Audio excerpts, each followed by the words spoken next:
All right, so I'm doing a additional review for the Unit 8 Part 1 chemistry test because I won't be able to have a tutoring session on Wednesday because I have a meeting in the morning and then my dog's got a vet appointment at 11 and I'm not sure when I'll get back. So I wanted to do this for those of y'all who might need a few extra examples, problems, in addition to the video I made of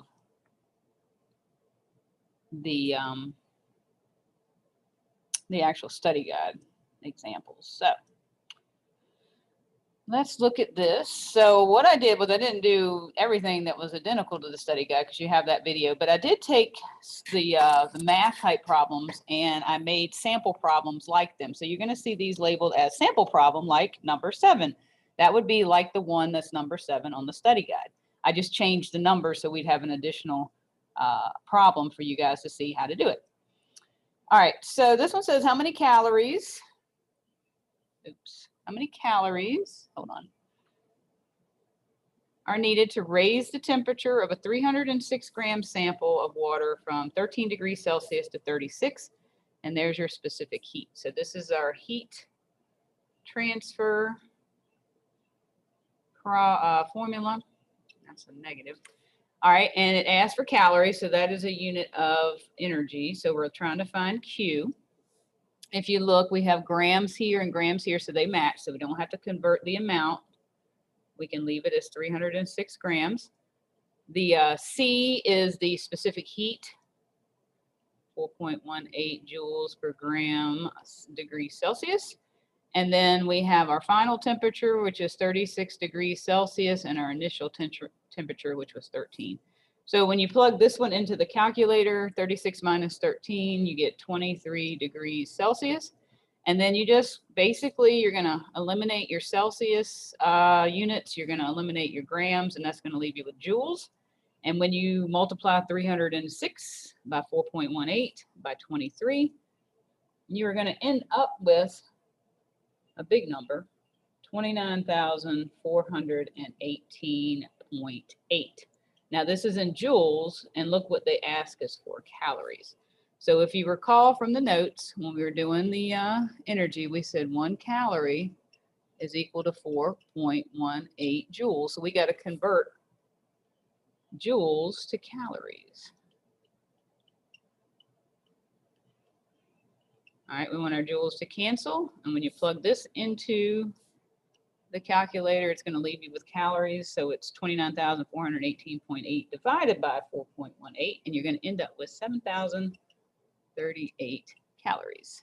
Okay, so just again, like we were doing with stoichiometry, make sure you look and see what they want the answer in for these problems so that you might have to convert at the end. All right. This thing to go to, okay. So this is a sample problem like number 10 on the study guide.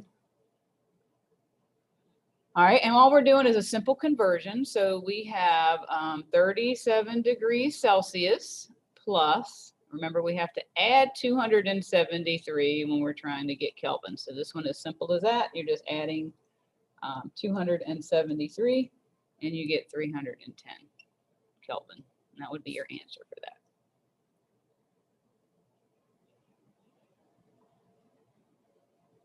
Like I skipped something. I thought there was one before this. Hold on. No, okay. Actually, I'm going to add one because there was another one that I forgot to add to this. I'm just going to add it right here. So this is a sample problem that's like number 8 on the study guide. And this is where you would convert, which we just did this in the other one, but let's convert calories to joules. All right, so you have 123 calories over 1, and our conversion factor would be 1 calorie, remember, is equal to 4.18 joules. That allows you to cancel out the calories, and you just multiply 123 times 4.18, and you end up with 514.14 joules.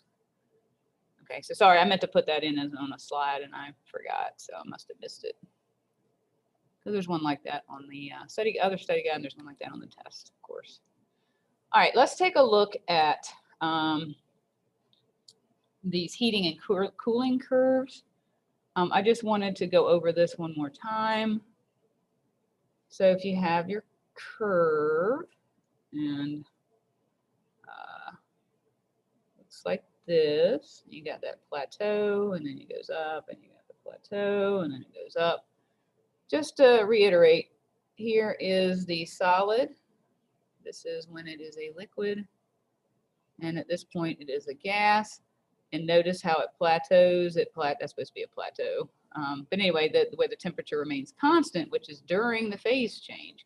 So if you're moving this way, you're melting from a solid to a liquid. If you're moving this way, you're freezing from a liquid to a solid. But regardless, that's the phase change area, so your temperature remains constant. Okay. And then here, if you're moving this way, you're vaporizing or boiling. Boiling. And if you were going back this way, you're condensing, where you're going from a gas to a liquid. So just so you understand the way these heating and cooling curves work. Okay, plus y'all had to watch the video when you guys did the homework on that.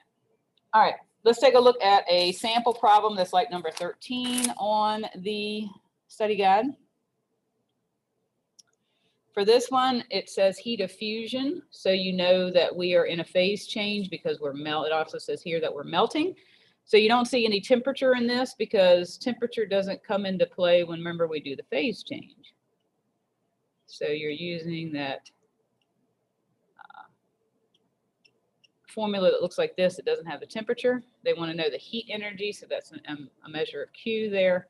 Now, this one, look, we got the grams and we got the moles. So you have to make sure you check to see if the units match up. And if they don't, you're going to have to convert grams to moles. So we're dealing with NaCl. Y'all know how to do this. Na on the periodic table has an atomic mass of 23. Cl has an atomic mass of 35.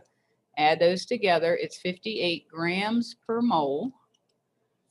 We have a 180 gram sample. All right, we got to convert that to moles. So 58 grams per every 1 mole. That allows you to cancel out your grams. You're left with moles. So 180 divided by 58 is 3.10 moles of NaCl. Now that's something we've been doing like almost a whole year. So y'all should know how to do that. So now that's what we put in the place of M, because that is our amount, but the amount has to be in moles so that it matches our heat of fusion, which goes here, which is what they gave us here. Now it's just as simple as you multiplying. Okay, your moles cancel out. It's going to leave you with kilojoules, which is a unit of energy, which is what we want. All right, so once you plug that into the calculator, you should end up with 86.6 kilojoules, and that would be your answer for that. Okay, and on the test, I give you the hints. I tell you, use the, certain formula. Make sure you convert grams to moles. So I give you the breakdown in the hints. I mean, it should be super easy. Pay attention to the hints I give you. All right, number 16, or this is a sample problem that's like number 16 on the study guide. Okay, we're looking at solid magnesium. We're looking at it has its specific heat. They want to know how much heat is given up by a 100 gram sample when it cools down from 95 degrees to 81. So we're using the heat transfer one that has the temperature in it again, the temperature change, because you got 2 temps. They want to know how much heat is given up, so you're looking for Q. We got grams here, we got grams here, so our units match up, so we don't have to do anything with the amount. We can leave it in the form of 100 grams. Specific heats right here, that's letter C that's in that formula. All right, and then our temperature change, it cools, it goes, the final temperature was 81 degrees, and the starting temperature was 95 because we're cooling down.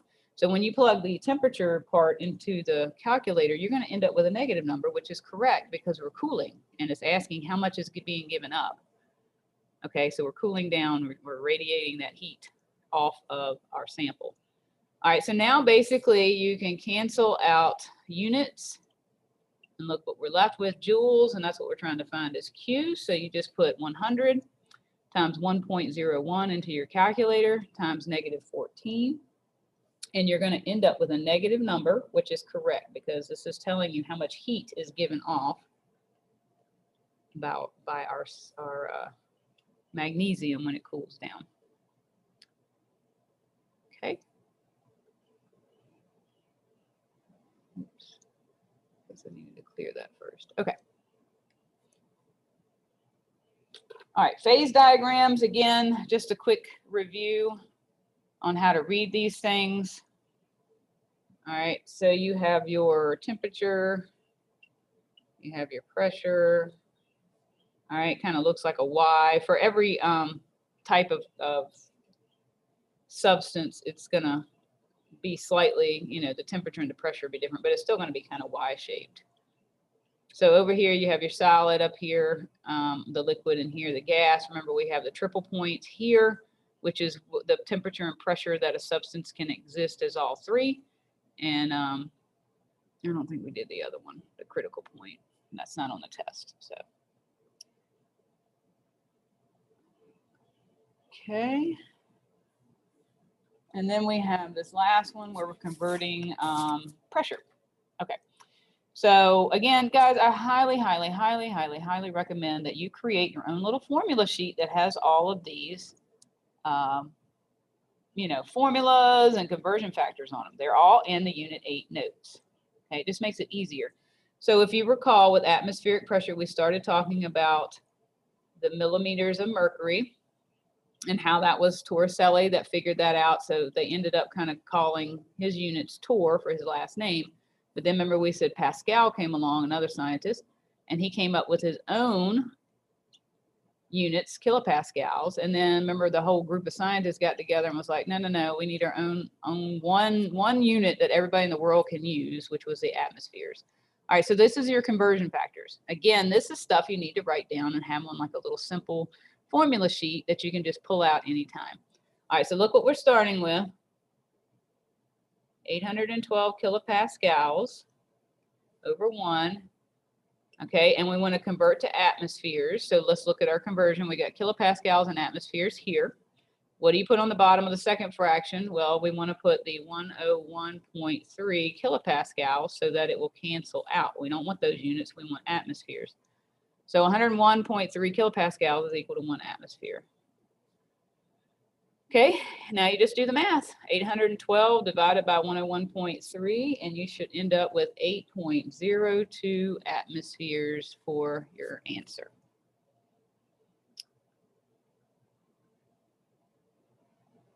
All right, guys.